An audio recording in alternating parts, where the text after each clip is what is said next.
Let's look at this set. Parthiv, a professor in a college, conducted a test for 20 students in his class. Each student scored at least 10 and at most 20 marks in the test, and the score of each student was an integer. Wonderful. This at this time, you should know the average has to lie somewhere between 10 and 20. Okay. The bar graph given below provides for each student the value of the average marks scored by the 20 students in the test, average of the marks scored by the 20 students minus the score of that student in the test. So let's look at this first student. Look at the first student. Let's say the average of the 20 students was A minus score of the first student. If this is equal to 4, if this is equal to 4, can I say score of the first student represented by the small letter A is equal to A minus 4? The first student has scored 4 lower than the average marks of the test, has scored 4 lower than the average marks obtained by the 20 students. Now, you can do it in two ways. You can either record the individual scores of all 20 students and then do whatever further processing that this question demands of us.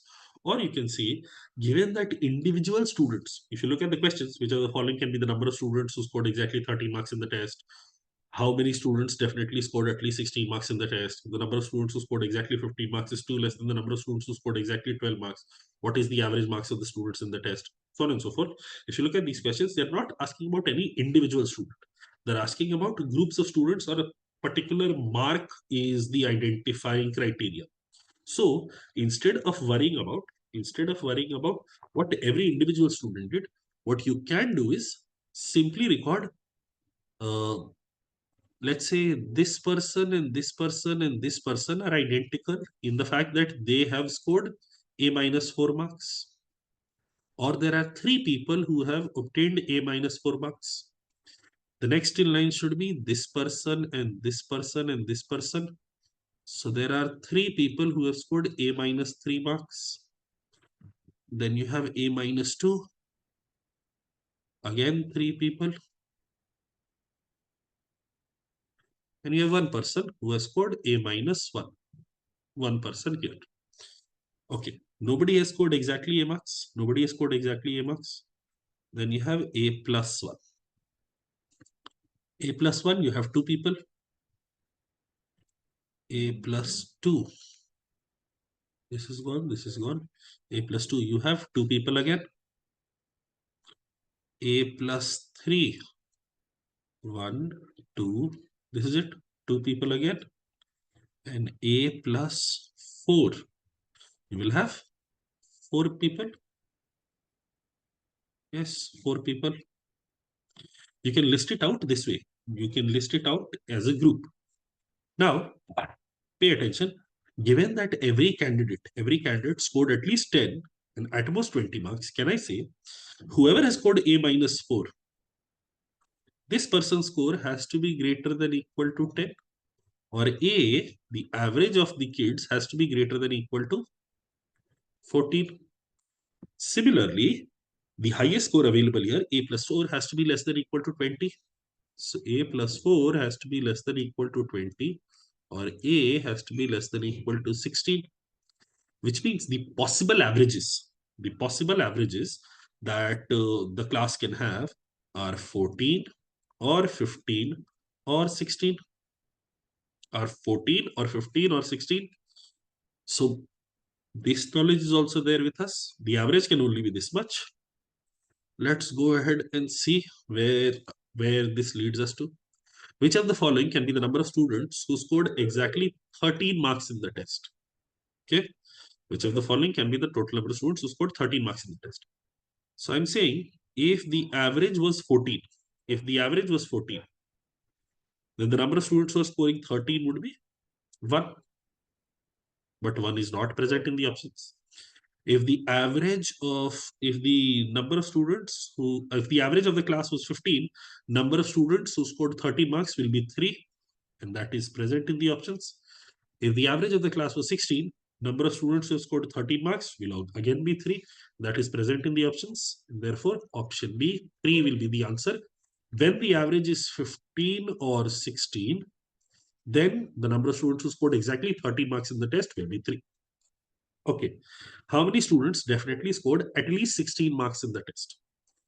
How many students scored at least 16 marks in the test? Now again, look at this. If the average marks of the class was 14, can I say everyone from A plus 2 onwards has to be counted?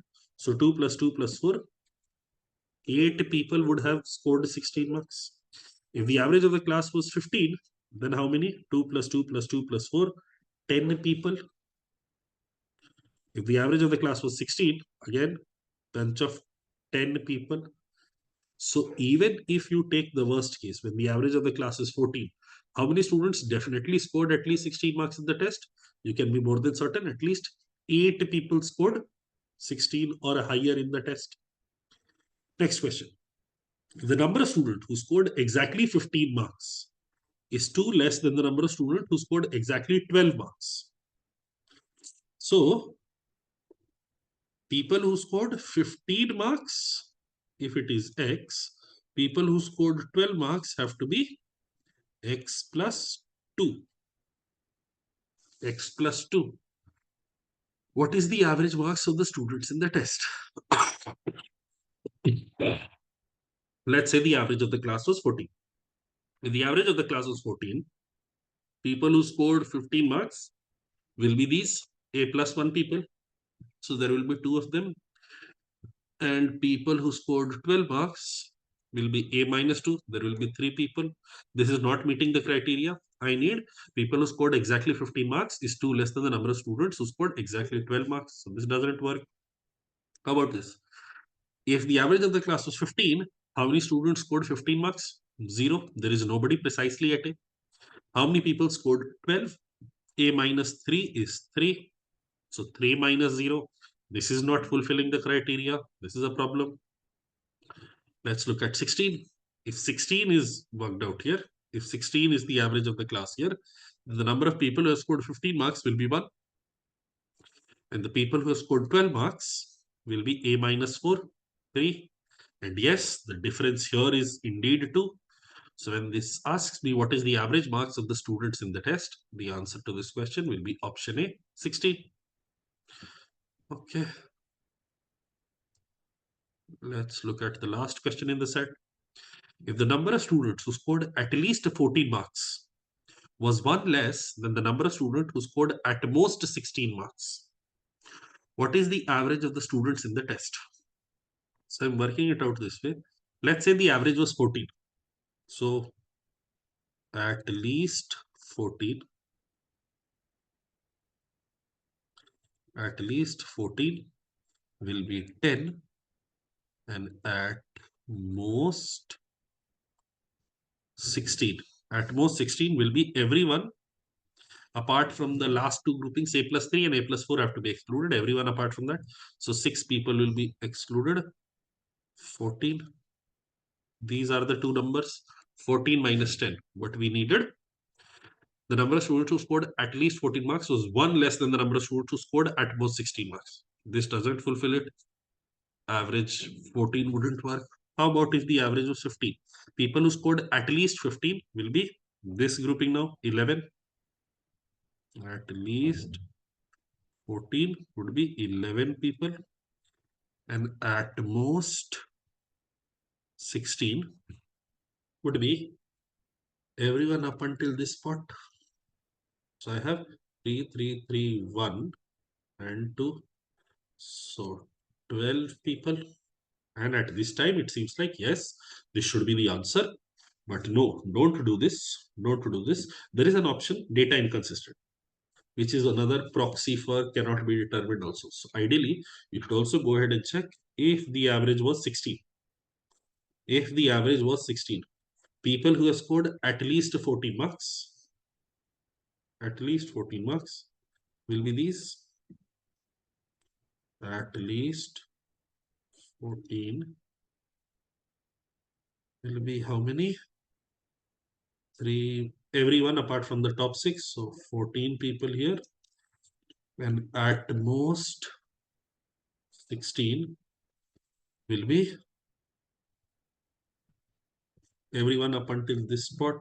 So 3, 3, 1, 10. This difference is again turning out to be 4. So this is unacceptable. This is unacceptable. This is the unique case where it is turning out to be true. So the average marks of the students in the test will be option B, 15. And that is the entirety of this set. What hopefully you realize, recording it this way, a minus 4, a minus 3, this reduces our work tremendously, and you get this indication from the questions present in the set. Otherwise, if you listed out all the 20, it would be a lot of work without necessarily getting you to the right place.